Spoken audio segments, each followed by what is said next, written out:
명절 때 고향교 오신 분들도 여럿이 보이시는데 고향교 오신 여러분 환영합니다. 누가 그런 말 했더라고요. 아니 1월 1일 신정이고 구정이 2월 16일인데 한 번만 있으면 되지 왜 설날이 두 번 있느냐.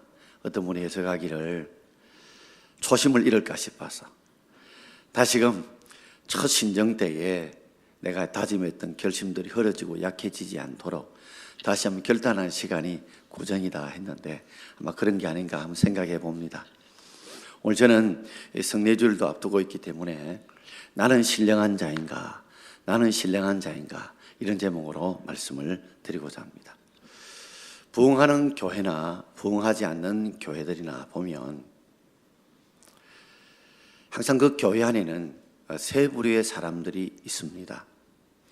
아주 식별하기 쉽게 누구든지 판단할 수 있는 세 부류의 교인들이 있는데 첫 번째 교인들은 어떤 일을 하면 한번 해봅시다, 믿음으로 한번 해봅시다 하고 적극적으로 한번 해보자고 찬성하는 교인들이 약 10% 정도가 있다고 합니다.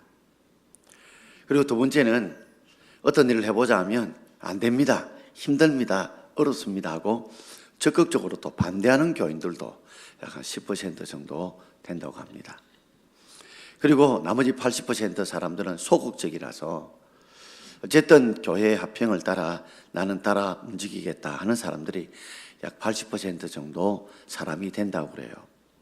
부흥하는 교회들을 가보게 되면 믿음으로 할 수 있다고 하는 적극적으로 믿음을 가진 사람들이 이끌고 나머지 약 80% 사람들이 도와줄 때에 그런 교회들이 부흥하고 반대로 부흥하지 않는 교회들을 보면 안 됩니다, 할 수 없습니다, 그렇게 하면 안 돼요 라고 적극적으로 반대하는 사람들이 교회를 이끌어가고 나머지 80% 사람들이 그게 동조하다 보면 교회들이 부흥이 되지 않는다고 합니다. 이스라엘 백성들이 애굽을 떠나 나와서 그들이 그 꿈꾸었던 가나안 길로 갈 때에 그 40의 여성 가운데 그들은 가나안에 바로 길목 입구에 섰습니다. 가데스반에 서서 정탐꾼들을 12명 각 지파에 한 사람씩 보내서 그 정탐 보고를 들었습니다. 여호수아 갈렙은 하나님께서 우리에게 주신 땅이니까 우리가 믿음으로 정복할 수 있다, 하나님이 함께 하시면 정복할 수 있다고 적극적으로 하나님 말씀에 동조하며 찬성했지만 나머지 10명의 사람들은 안 된다, 할 수 없다, 저들은 대장국, 우리는 메뚜기다, 저들은 철병가가 있고 요새가 있다 라고 함으로 그들이 반대했습니다. 결국 200만이 되는 사람들이 그 반대자와 동조하면서 결국에는 그들은 가나안 땅에 들어가지 못하고 20세 이상의 남자들은 결국 강야에서 다 죽고 말하지 않습니까? 만약에 여호수아 갈렙처럼 하나님이 함께 하시고 하나님이 도우시면 하나님이 그들을 정복하시고 우리는 그 도구로 사용할 것이라고 믿고 순종했더라면 그들은 40년 광야의 험난한 생활을 하지 않고서도 얼마든지 가나안 땅에 들어갈 수 있었을 것입니다. 그러나 오늘 본문에 등장하는 이 세 종류의 교인들을 보게 되면 우리 눈으로 식별해서 확인할 수 없는, 분별할 수 없는 영적인 이 세 종류의 교인들을 이야기하고 있습니다. 오늘 고린도 교회는 세 종류의 교인들이 등장하게 되는데 육에 속한 사람, 육신에 속한 사람, 그리고 신령한 사람, 헷갈릴 수가 있는데 자, 글자가 한 글자, 두 글자, 세 글자 이렇게 생각하면 좀 외우기 쉬울 거예요. 육에 속한 사람, 한 글자, 육신에 속한 사람, 두 글자, 신령한 사람, 세 글자. 이 세 사람에 대해서 말씀을 드리고자 합니다. 여러분들이 내가 어디에 속한 사람인지 한번 여러분을 점검해 보시고 그리고 내 신앙이 앞으로 어디로 나아가야 될지를 한번 생각해 보시면서 나는 신령한 자인가 이런 제목 앞에 우리가 세 가지로 한번 생각해 보려고 합니다. 첫 번째는 육에 속한 사람.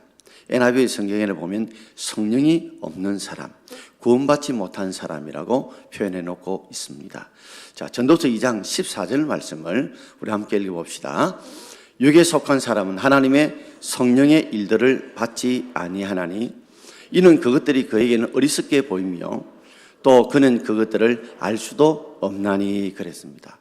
육에 속한 사람, 성령이 없는 사람, 구원받지 못한 사람, 자연인은 하나님의 성령의 일들을 받지 아니하나니 그랬습니다. 하나님의 성령 또는 하나님의 영 또는 줄여서 성령, 이렇게 같은 말이죠. 하나님의 성령께서 우리 가운데 어떤 일을 행해도 그 일을 믿음으로 받아들이지 못한다, 수용하지 못한다는 겁니다. 예를 든다면 성령께서 오늘 말씀을 읽을 때에 내 속에 감동을 주셔서 내가 이 말씀대로 이렇게 순종하겠다, 일을 하겠다, 헌신하겠다, 내가 하나님 누구를 돕겠다, 그런 마음의 감동이 와서 성령께서 내 속에서 하는 일들을 받아들인 사람들을 보면, 아니 그건 네 생각 아니야, 네가 그렇게 하고 싶어서 그렇게 하려는 생각을 가지다 보니 그런 것이 아니야 라고 말하면서 그런 사람들을 어떻게 보면 참 어리석다 라고 생각하거나, 또는 그는 그것들을 알 수도 없다, 아니 뭐 성령이 어떤 분인데 어떻게 증명해봐 라고 도저히 성령에 대해서 말씀을 해도 이해할 수 없고 알지도 못하는 사람들, 왜 그럴까요? 그들은 바로 육에 속한 사람으로 성령을 받지 못했기 때문에 성령님을 알 수가 없다는 말입니다. 여러분, 예수 그리스도가 십자가에 못 박혀 죽으셨습니다. 그 십자가를 보면서 여러분 무엇을 생각해 보십니까? 왜 예수님께서 십자가에 못을 박혔는가? 무엇 때문에 예수님께서 십자가에 못을 박혔는가? 깊이 고민하신 적이 있으십니까? 그 십자가를 바라보면서 예수님이 자신의 죄 때문에 십자가에 못 박혀 죽으셨다고 생각하십니까? 그렇지 않다면 예수님께서 왜, 죄 없으신 예수님께서, 하나님의 아들 예수님께서 왜 십자가에 못을 박히며 살을 찢고 피 흘려 죽으셨겠습니까? 누구 때문에, 무엇 때문에 말입니다. 바로 예수님께서 십자가에 살을 찢고 피 흘려 죽으신 것은 바로 우리 때문에, 우리의 죄 때문에 죽으신 것이고, 죄의 삭선 사망의 대가를 지불함으로써 예수님께서 우리의 죄를 구원하심으로 죄인된 우리를 의인으로 하나님의 자녀로 삼으시기 위해서 십자가에 죽으신 줄 믿습니다. 그런데 어떤 분들은 아무리 믿고 싶어도 믿어지지 않는다고 그래요. 우리가 체면을 건다고 해서 믿어지는 것이 아닙니다. 성령님께서 우리에게 믿어지게 해주셔야 우리가 믿어지게 된다는 말입니다. 하나님이 나의 아버지 되시고 예수님이 나의 구주가 되신다는 걸 믿어진다면 여러분 심령 속에 반드시 성령님께서 하나로부터 오신 영, 하나님부터 오신 영 대신 성령님께서 여러분의 심령 속에 계신 줄 믿습니다. 살아 계신 줄 믿습니다. 왜냐하면 성령님이 아니고는 우리가 예수를 구주로 고백할 수 없고 하나님 아버지로 고백할 수 없기 때문에 그렇습니다. 고린도서 3장 16절에 보면 이런 말씀이 기록되어 있습니다. 같이 읽어봅시다. 너희가 하나님의 성전인 것과 하나님의 성령이 너희 안에 계시는 것을 알지 못하느냐. 많은 사람들이 아직도 하나님의 성령, 하나님의 영 되신 성령님께서 너희 안에, 너희 심령 안에, 너희 삶 안에 살아계시는 것을 알지 못하느냐라고 반문하고 있습니다. 예수가 구주로 믿어져도 하나님의 아버지를 믿어지는에도 불구하고 내 심령에 하나님의 영 성령님께서 살아계신다는 것이 믿어지지 않는 분들 계십니까? 여러분이 출생한 날짜를 기억하세요? 그런데 아버지 어머니가 너는 몇 월 며칠에 출생했다 하니까 믿는 것처럼 여러분들이 예수가 구주로 믿어진다면, 하나님의 아버지로 믿어진다면 성경은 말합니다. 믿어지게 하신 분이 누구라고요? 여러분 마음 안에 계신 성령님께서 믿게 해주신 줄 믿습니다. 그렇다면 여러분 속에 누가 계신다고요? 하나님의 영, 하나님의 성령이 여러분 심령에 살아계신 줄 믿습니다. 그래서 우리의 육신의 문패, 이름표가 하나님의 성전이라고 이름표가 붙은 이유가 바로 그것 때문에 그렇습니다. 우리 육신은 뭔가 대단해서, 우리가 하나님의 성전이라고 불려지는 것이 아니라 하나님의 영 성령님께서 우리 안에 계시기 때문에 우리가 하나님의 성전인 줄 믿습니다. 여러분 혹시 다른 지방으로 가시다가 혹시 집을 이래 지나가다 문배를 적힌 것을 혹 보신 일이 있으시죠? 그 문배를 보면 만약에 그 문배에 송기습이란 이름이 만약에 적힌 문배를 봤다. 내가 다른 타향에 가서 그러면 여러분 다른 거는 몰라도 아마 그 집에 송기습이라는 사람이 사는 것이 틀림이 없다. 그건 확신할 수 있죠. 그 송기습이라는 사람이 어떤 사람인지는 몰라요. 고향이 어느 고향인지, 키가 얼마인지, 무슨 음식을 좋아하는지, 어떻게 생겼는지, 교회를 다니는지 안 다니는지 그런 거는 몰라도 우리가 하나 확신하는 것은 존재의 확신입니다. 송기습이라는 이름표가 붙은 걸 보니까 저기는 송기습이라는 사람이 사는 것이 틀림없다. 존재 확신을 가지는 것처럼 우리가 하나님의 성리라 불린 이유는 성령이 어떤 분인가를 우리가 아직도 깊이 체험하지 못한다 할지라도 우리 심령 속에 성령님이 계시기 때문에 우리가 하나님의 성전인 줄 믿습니다. 그런데 육에 속한 사람들, 아직도 성령을 받지 않은 사람들, 예수가 구주로 믿어지지 않고 그 믿음으로 받지 않은 사람들은 내 속에 성령님이 계시지 않기 때문에 성령하는 일들을 이해할 수가 없죠. 받아들일 수가 없죠. 그래서 그런 말을 하게 되면 어리석게 보이고 알 수 없는 이유가 바로 그런 것이기 때문에 그렇습니다. 그러므로 오늘 혹시라도 아직도 그 십자가를 바라보면서 그 십자가가 무엇 때문에 예수님이 십자가에 못 박히며 누구 때문에 못 박혔는가를 아직도 깨달아지고 믿어지지 않다면 바로 내 때문에, 나의 죄 때문에 예수님께서 살을 찢고 피 흘려 죽으셨다는 사실이 믿어지기를 주의 이름으로 축원합니다. 오늘 이 제목을 가지고 여러분 기도하시면서 하나님 그 사실이 믿어지게 해주시고 깨달아지게 해달라고 기도할 때 성령 하나님께서 열린 내 마음속에 들어오셔서 믿어지게 하시고 깨달아지게 해 주실 줄 믿습니다. 두 번째는 육신에 속하는 사람입니다. 여러분 영어성에 보면 The worldly man이라고 세속적인 사람으로 표현하고 있습니다. 예수 그리스도를 구주로 믿는 사람입니다. 그러나 생각이나 삶은 세속적인 사람을 말하고 있습니다. 고린도서 3장 1절 말씀을 우리 함께 읽어보겠습니다. 육신에 속한 자 곧 그리스도 안에서 어린아이들을 대함과 같이 하노라. 육신에 속한 사람은 그리스도 안에 있습니다. 예수를 구주로 믿은 사람입니다. 성령이 그 마음속에 내주하는 사람입니다. 그러나 성령이 그의 삶의 주인이 되지 않고 내가 주인 되어 살아가는 삶입니다. 그래서 내 생각, 내 기분, 내 분위기, 내 욕심, 내 뜻을 따라 살지 성령 하나님의 말씀대로 순종하며 그 이끌림대로 살아가지 않는 사람, 바로 그 사람이 육신에 속한 사람입니다. 그런 사람을 일컬어 그리스도 안에서 어린 아이들과 같다. 어린 아이들과 같다. 여러분 어린 아이들을 보게 되면 어떤 특징이 있습니까? 아주 자기중심적입니다. 항상 엄마 중심, 아빠 중심이 아니고 자기 중심이에요. 오늘 어린아이 특징을 두 가지로 오늘 본문에 말씀하고 있는데, 자, 고린도서 3장 2절 말씀을 한번 읽어보겠습니다.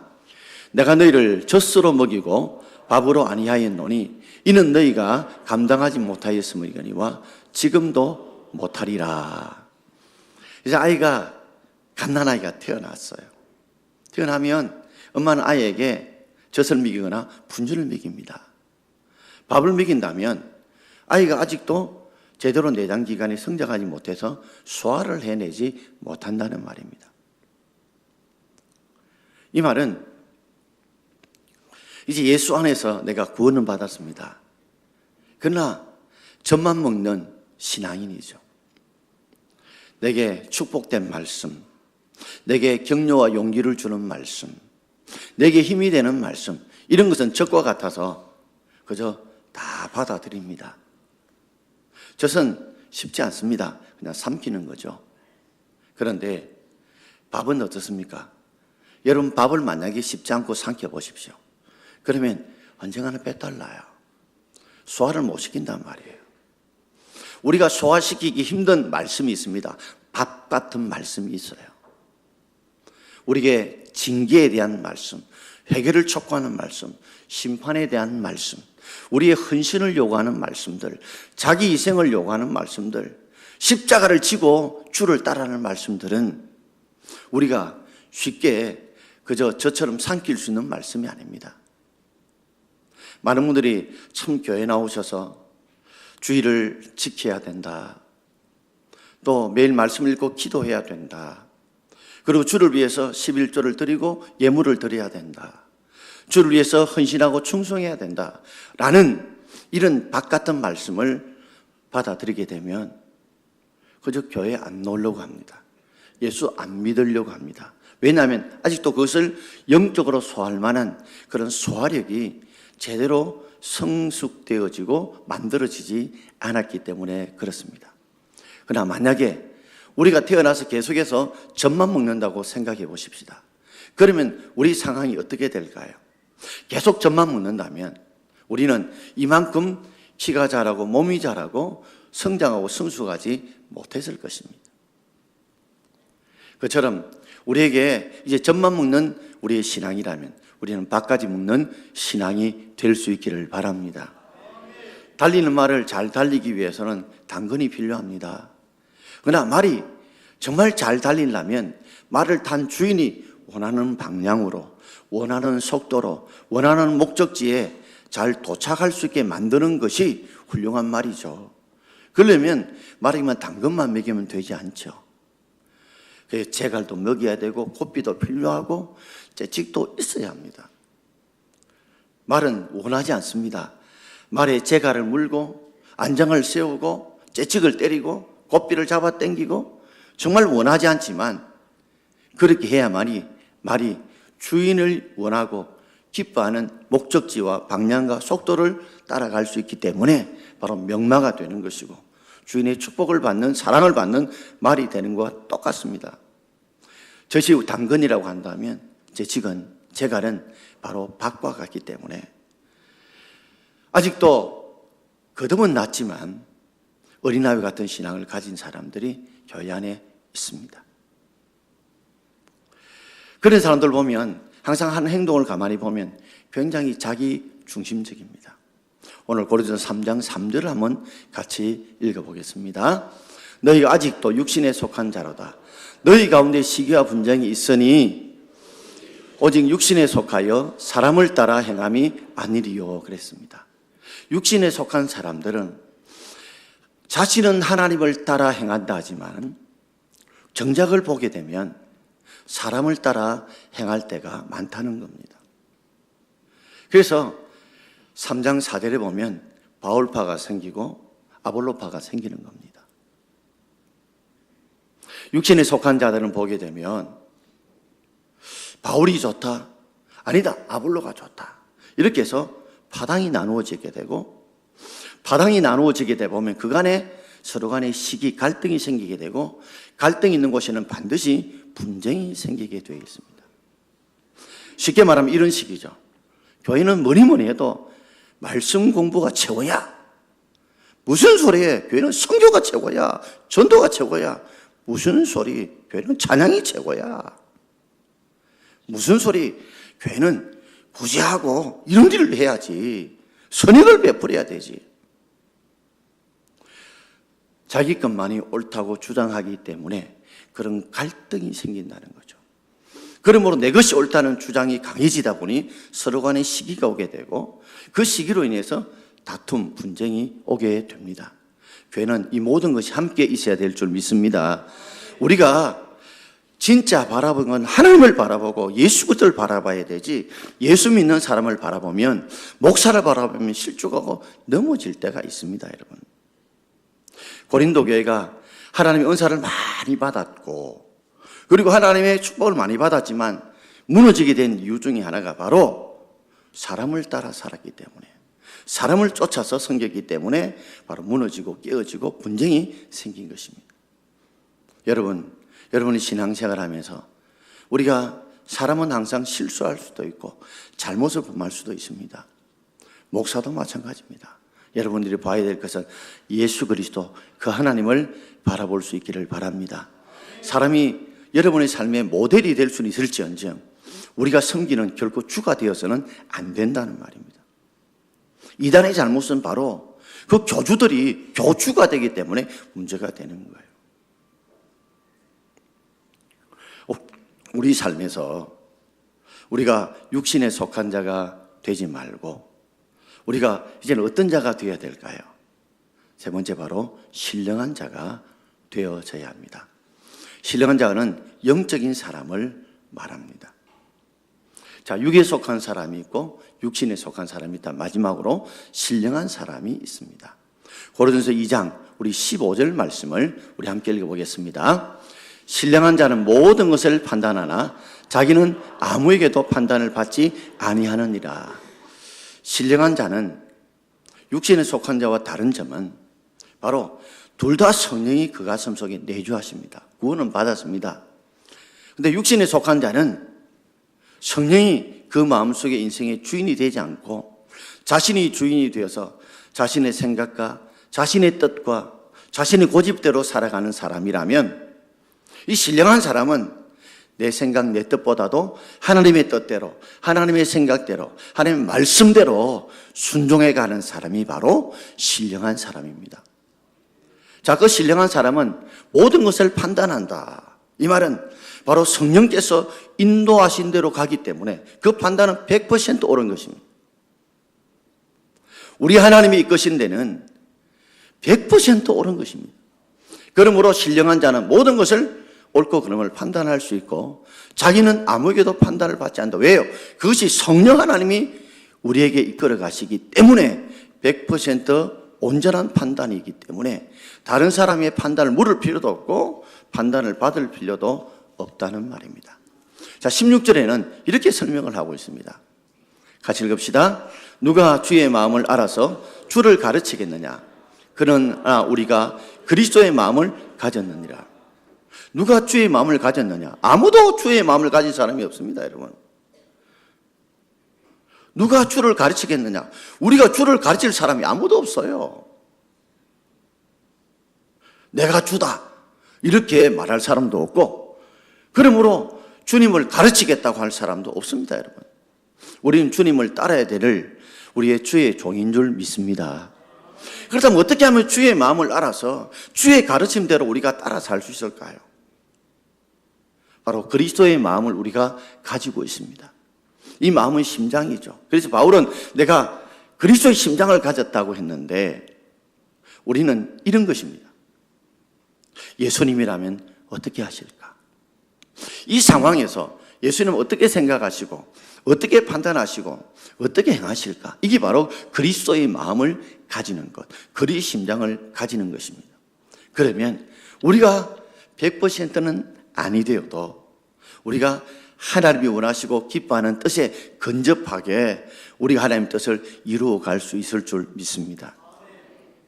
우리 가정에서도 부부끼리라도 남편 아내의 심장을 가지고 아내가 남편의 심장을 가지고 부모와 자식 간에도 부모가 자식의 심장을 가지고 자식이 부모의 심장을 가지고 목사와 성도의 사이에도 목사가 성도의 심장을 가지고 성도가 목사의 심장을 가지고 서로 이해하려고 하면 얼마나 소통이 되어지면서 화평하고 행복해질까요? 마찬가지로 우리가 그리스도의 마음을 가지고 그리스도가 어떻게 하면 기쁘게 하실 수 있는가를 우리가 생각하고 행한다면 우리가 주님의 마음에 근접한 일을 행하게 될 줄 믿습니다. 그런데 더 온전하게 할 수 있는 방법을 이렇게 설명하고 있습니다. 고린도서 2장 11절 말씀입니다. 우리 같이 읽읍시다. 사람의 일을 사람의 속에 있는 영 외에는 누가 알리요? 이와 같이 하나님의 일도 하나님의 영 외에는 아무도 알지 못하느니라. 우리 속담에 10길 물속은 알아도 한 길 사람 속은 모른다는 말이 있죠. 나 네 마음 다 안다. 얼마만큼 아는데요? 100% 알 수 없습니다.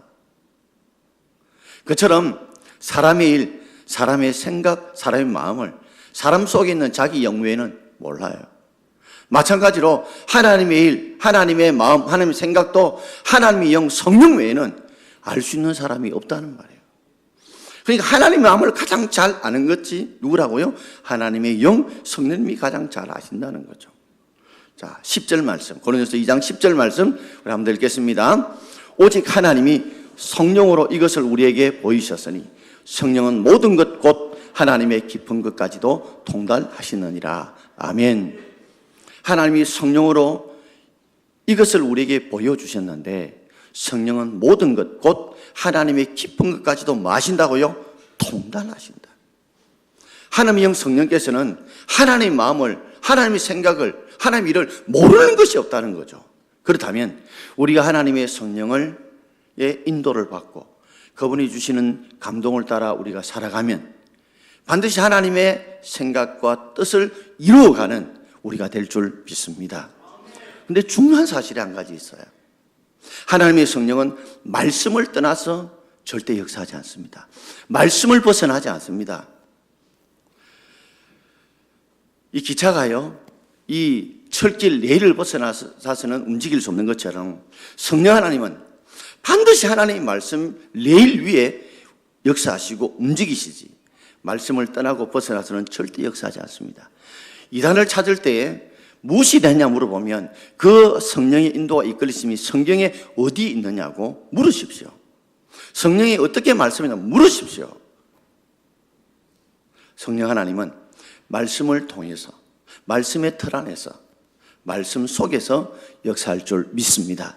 그래서 우리가 말씀을 읽어야 되고 말씀을 묵상해야 되고 말씀을 읽으면서 묵상하면서 말씀 가운데 성령의 뜻을 찾고 성령의 이끄심을 찾아야 그 사람이 잘못된 신비주의로 빠지지 않게 된다는 말입니다. 종종 성령 하나님께서 우리를 이끌어 가실 때 보면 어떤 때는 이해가 되는데 어떤 때는 전혀 이해가 안 될 때도 있습니다. 내가 수용할 수 없고 받아들일 수 없는 어쩌면 내 생각과 정반대의 그런 쪽으로 나를 이끌어 갈 때도 있습니다. 그러나 여러분이 말씀을 통해서 점검을 하고 그리고 기도하면서 성령께서 깨우쳐 주시고 말씀에 감동을 주신다면 이해할 수 없을 때라도 감사하며 여러분 순종하며 따라가면 성령 하나님께서 모든 걸 합력하여 우리의 선을 이루어 주실 줄 믿습니다. 제가 한두 번 이야기를 드렸던 말씀 같은데요. 중국의 순임금이 신하들을 모아놓고 밑빠진 독을 하나 주면서 궁전 안에 있는 이 작은 우물에 물을 길러가지고 밑빠진 독에 물을 부으라고 그랬어요. 신하들이 여러 명이 가서 열심히 우물물을 파서 밑빠진 독에 물을 부으니까 밑이 빠졌는데 조금 차오르면 꺼집고 차오르면 물이 다 새버리는 겁니다. 1시간, 2시간이 지나자 하나둘 다 빠져버리고 맙니다. 한 신하가 남아서 밤새도록 우물을 퍼서 밑바닥에 물을 붓습니다. 정말 남이 보면 어리석어요. 새벽이 되자 이제 그 물을 얼마나 퍼올렸든지 우물의 밑바닥이 말라버린 겁니다. 동력의 해가 쭉 떠오르자 갑자기 우물 안에 뭔가 번쩍번쩍하는 게 보입니다. 보니까 이 주먹만한 이 황금이 햇빛을 봐서 번쩍거리고 있는 겁니다. 그래서 이 신하가 들어가서 그 황금을, 우물 안에 들어가서 황금을 가지고 임금께 바쳤습니다. 임금님, 제가 임금님의 명령을 온전히 순종하지 못했습니다. 그리고 그 우물 안에 이 황금이 있어서 가져왔습니다. 그랬더니 임금이 비로소 이야기를 하는 겁니다. 내가 원했던 것은 이 황금이 아니다. 모두가 다 충성한다고 충신이라고 하는데 진짜 충신이 누군지를 내가 알고 싶었다. 그래서 어리석게 밑빠진 독에 물을 부으라고 그랬다. 오늘 보니 너야말로 진짜 충신이라는 것이 밝혀졌다. 내가 너희 모든 국사를 너와 언론하겠다. 신하들은 왜 밑빠진 독에 왕이 물을 부으라는 뜻을 몰랐어요. 그러나 왕은 바로 참된 충신을 찾기 위해서 밑빠진 독에 물을 붓게 한 것입니다. 그렇습니다. 종종 우리는 왜 밑빠진 독에 물을 붓게 하지? 라고 말씀을 들으면서 성령의 감동이 받아도 자기 생각으로 잘라버리지 마시고 소멸시키지 마시고 끝까지 충성하면 하나님의 뜻을 알 날이, 합력의 선을 이루는 그날이 반드시 올 줄 믿습니다. 신령한 자는 늘 신령한 자냐? 천만의 말씀요. 육신에 속한 늘 육신에 속한 천만의 말씀요. 육신에 속한 사람이 은혜를 받으면 신령한 자가 될 수 있고, 신령한 자도 은혜가 떨어지게 되면 육신에 속한 자로 살 수 있습니다. 그래서 날마다 우리가 하나님께 예배드리고 말씀을 읽으며 날마다 말씀을 들으며 성령 앞에 기도하면서 성령과의 깊은 교통, 커뮤니케이션을 통해서 여러분이 2018년도에는 신령한 자로 성장하고 성수하길 바랍니다. 하나님을 기쁘게 하는 사람 되게 되시고 하나님 영광 돌릴 때에 하나님 여러분들에게 크신 은혜와 복을 틀림없이 하나님께서 넘치게 부어주실 줄 믿습니다. 자, 오늘 그래서 찬송을 하나 부르고 싶습니다. 온 마음 다해 2절인데요.